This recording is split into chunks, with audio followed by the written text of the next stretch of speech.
Hello everyone.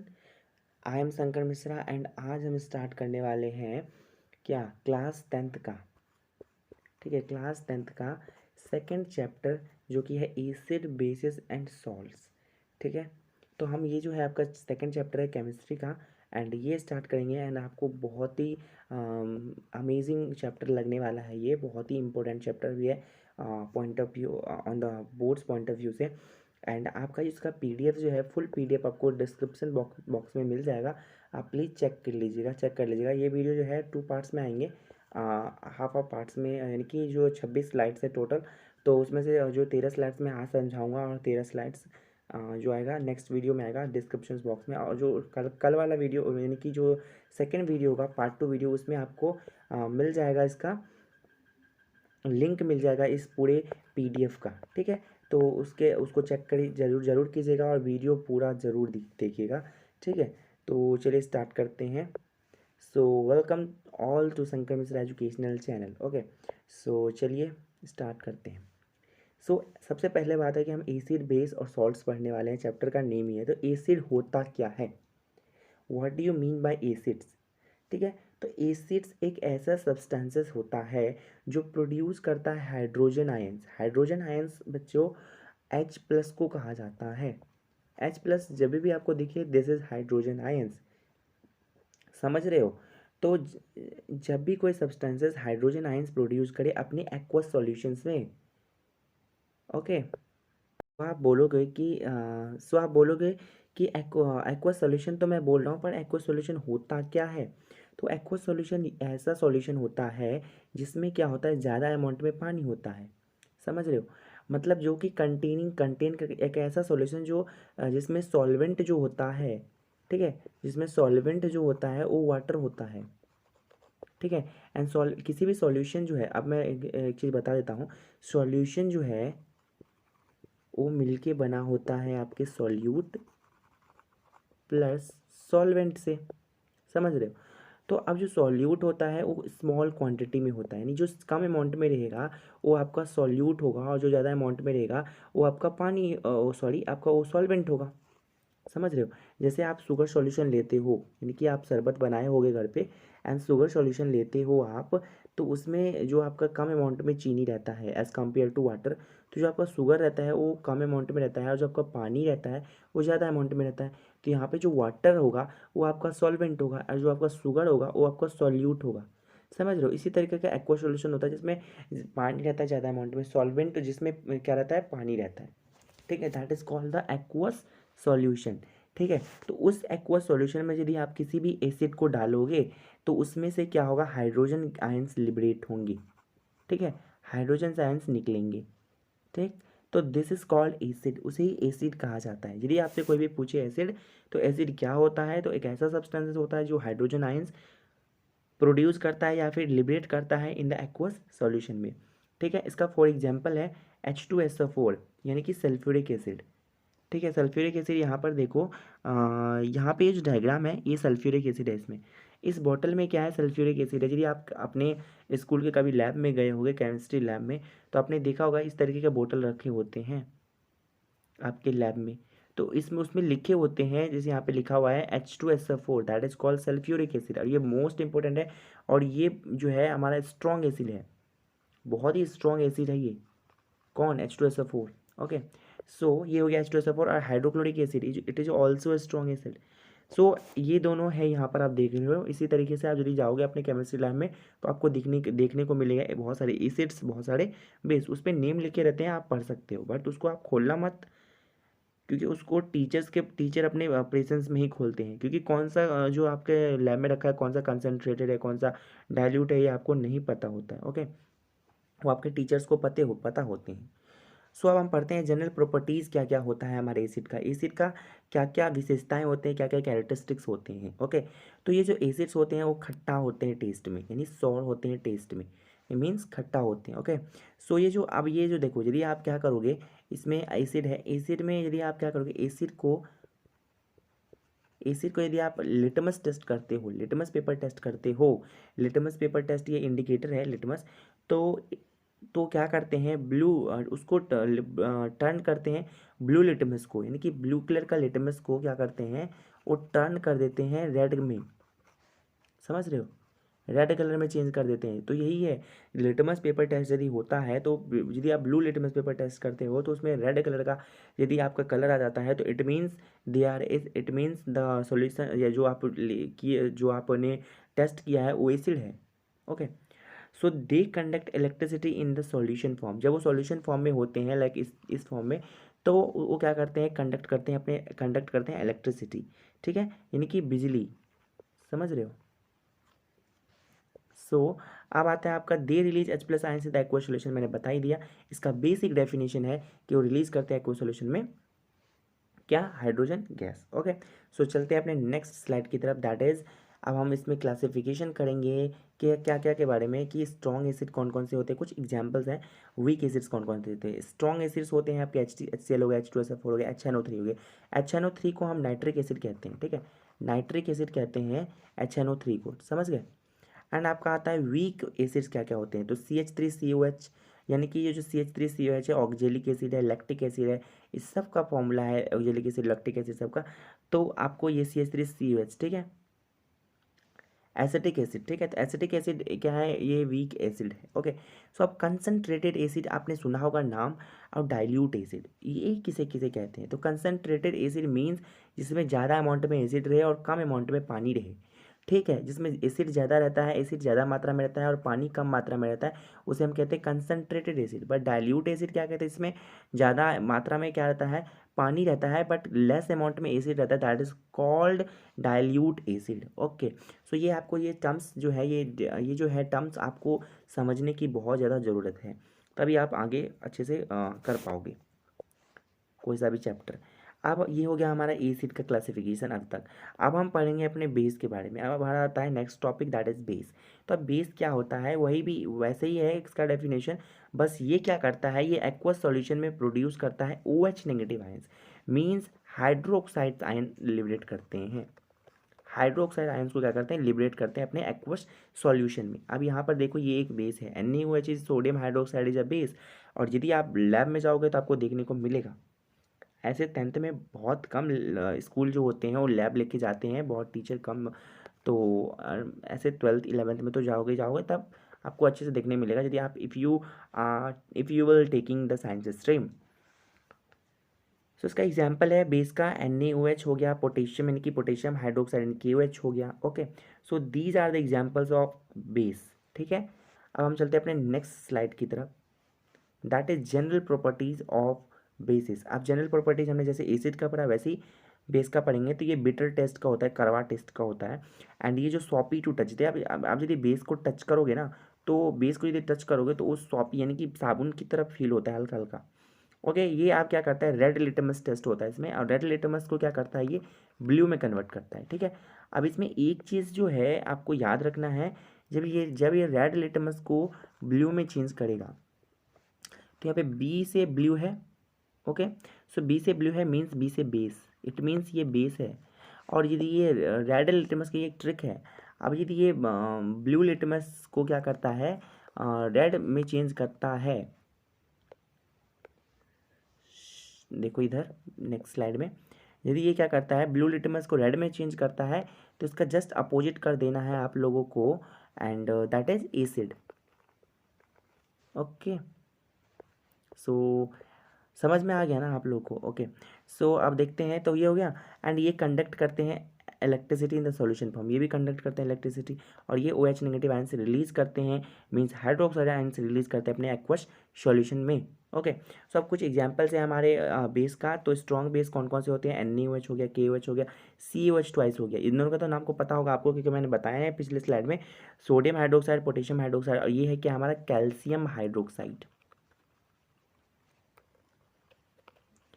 Calcium hydroxide, ये pen काम नहीं हो रहा, तो okay, so calcium hydroxide. Okay, so यहाँ पर वीक बेसिस क्या है, NH4OH है, ठीक है। तो ये NH4OH जो है, अमोनियम हाइड्रोक्साइड, ये हमारा क्या है, हमारा वीक बेसिस में आते हैं।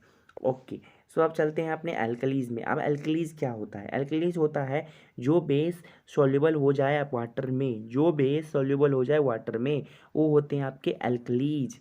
एल्कली कहलाते हैं वो, ठीक है, वो एल्कली कहलाते हैं जो बेस, समझ लो ध्यान से, जो बेस पानी में सॉल्युबल हो जाए, जो बेस पानी में घुल जाए, दैट इज कॉल्ड एल्कली।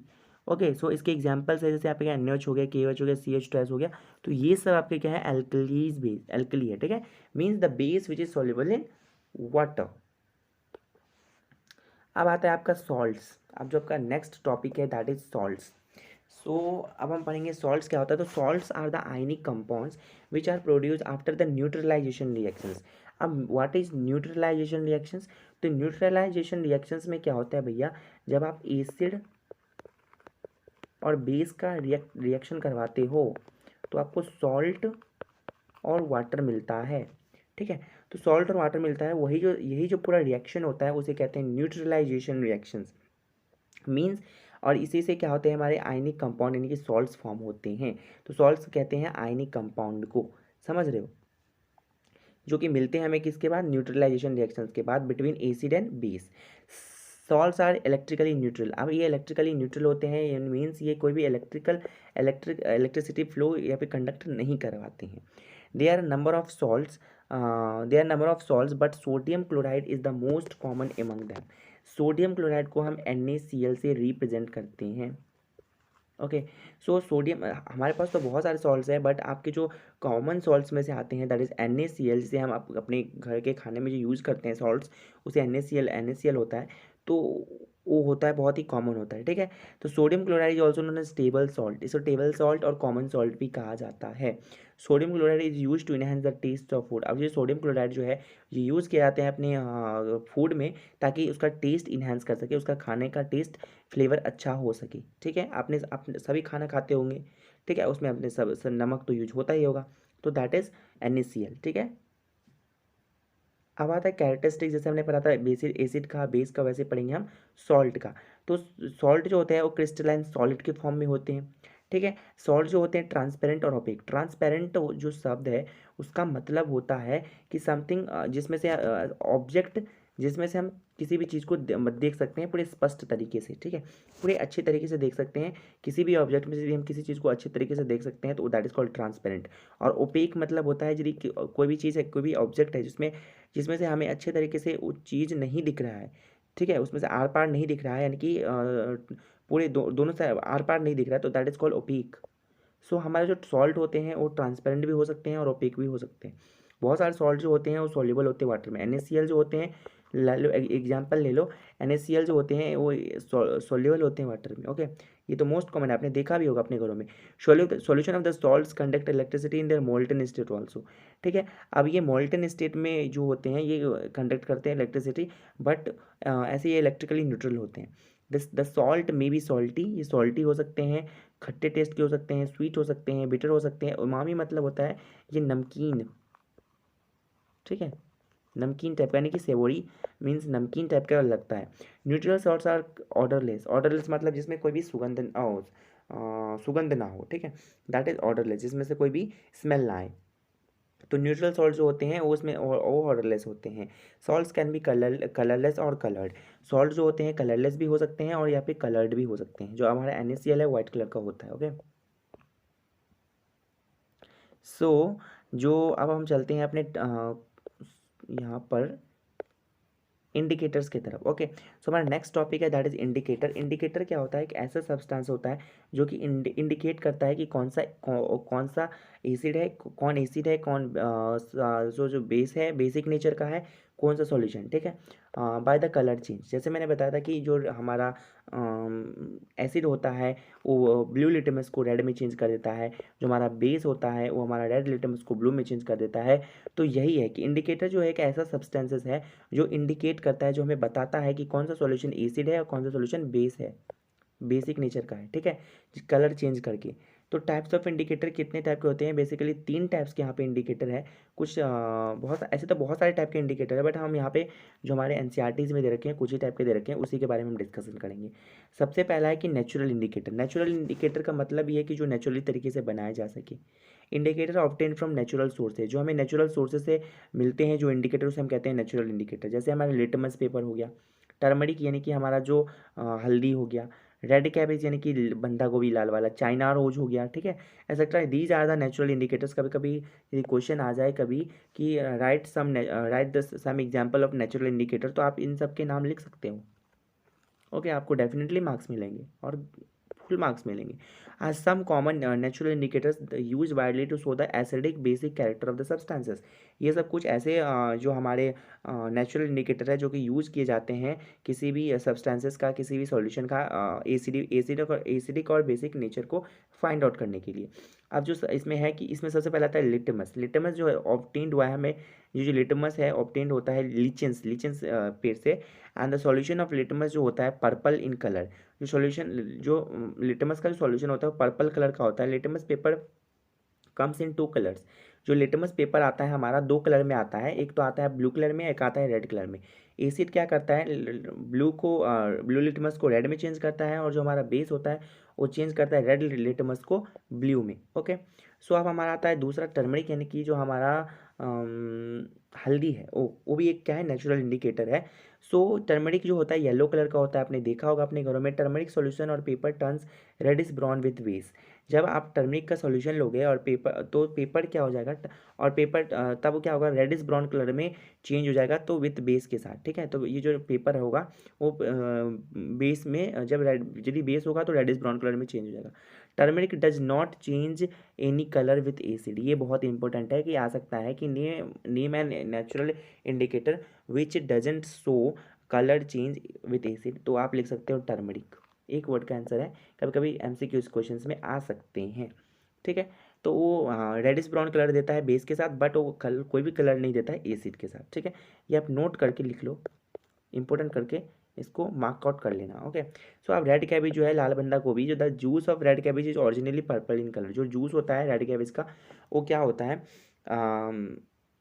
वो पर्पल कलर का होता है। Juice of red cabbage turns reddish with acid turns greenish with base. जब आप यदि एसिड का जो नेचर किस तरीके से पता कर सकते हो, तो जो रेड कैबेज होगा, जो जूस होगा रेड कैबेज का, वो टर्न हो जाएगा रेडिश कलर में, और यदि बेस होगा तो ग्रीनिश कलर यानी कि हरे कलर में चेंज हो जाएगा, ठीक है।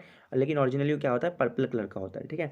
अब होता है ऑल्फैक्टरी इंडिकेटर। क्या होता है, तो olfactory indicator substance which change their smell when mixed with acid और base is known as olfactory indicator. यानी कि जो ऐसा सब्सटेंस या फिर जो चेंज करे अपना स्मेल चेंज करे जब उसको मिक्स करेंगे हम किसी एसिड और बेस के साथ, उसे हम कहते हैं ऑल्फैक्टरी इंडिकेटर्स, ठीक है। तो कुछ एग्जांपल्स है, जैसे ऑनियन हो गया, हमारा प्याज हो गया, वेनिला हो गया, एक्सेट्रा।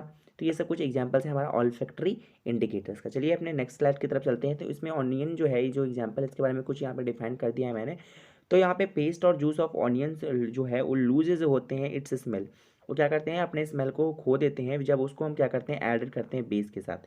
जो हमारा पेस्ट होता है या फिर जूस होता है, ऑनियन का जो स्मेल होता है, वो जब यदि बेस नेचर का रहेगा, यदि बेस सॉल्यूशन बेस रहेगा, बेसिक रहेगा, तो उसमें क्या होगा, आपको कोई भी स्मेल नहीं मिलेगा। It does not change it's smell with acid. यदि एसिड का सॉल्यूशन होगा तो वो कोई भी स्मेल चेंज नहीं करेगा, उसका ओरिजिनली जो स्मेल रहेगा वही रहेगा। ओके, सो वेनिला है, जो the smell of vanilla vanishes with base. यदि बेस आप डालोगे तो वेनिला का जो स्मेल होता है पूरी तरीके से खत्म हो जाता है। It smell does not Venice with N acid. ये सेम है उसी की तरह कि इसका स्मेल जो है एसिड की तरह एसिड में नहीं जाता है स्मेल, उसका smell. Olfactory indicators are used to ensure the participation of visually impaired student in the laboratory, ठीक है। तो ऑल्फैक्टरी इंडिकेशन जो विजुअली इंपेयर्ड स्टूडेंट होते हैं वो लैब में परफॉर्म कर सकते हैं। ऑल्फैक्टरी इंडिकेटर से इंश्योर कर सकते हैं कौन सा एसिड है और कौन सा बेस है, क्योंकि वो देख नहीं सकते हैं, तो मतलब, और यदि कोई बच्चा ब्लाइंड है तो कोई वो देख नहीं सकता है, तो फील तो कर सकता है। Okay, so that the things. Okay, so हमारे synthetic indicator, synthetic means man made, something which is made by man, something which is made by people. So indicators that are synthesised in the laboratory, जो बनाए जाते हैं आपके laboratory में with the help of peoples, are known as synthetic indicators. For example जो phenolphthalein है और जो मिथाइल ऑरेंज है, ये दो मोस्ट इंपोर्टेंट सिंथेटिक है, वे मैनमेड इंडिकेटर है. फिनॉफ्थलीन जो है कलरलेस लिक्विड होता है, जो कि colour it's remains colourless with acid. ये एसिड के साथ तो कलरलेस ही रहता है, बट ये पिंक कलर का चेंज हो जाता है बेस के साथ. ठीक है, फिनॉफ्थलीन बहुत इंपॉर्टेंट है, बहुत इंपॉर्टेंट है सिंथेटिक इंडिकेटर, ये मार्क आउट कर लेना. मिथाइल ऑरेंज जो है ओरिजिनली ऑरेंज कलर का होता है, तो ये टर्न कर देता है, it turns into the red with acid के साथ, ये रेड कलर में चेंज होता है, और ये येलो कलर का चेंज हो जाता है बेस के साथ. ठीक है, that is called methyl orange. So अब हम चलते हैं अपने नेक्स्ट स्लाइड, और हमारा नेक्स्ट टॉपिक है दैट इज हमारे यहाँ पे कुछ डिफरेंसेस कर रखा है मैंने, क्लासीफाई कर दिया है स्ट्रॉन्ग एसिड स्ट्रॉन्ग बेस के में, और वीक एसिड और वीक बेस में.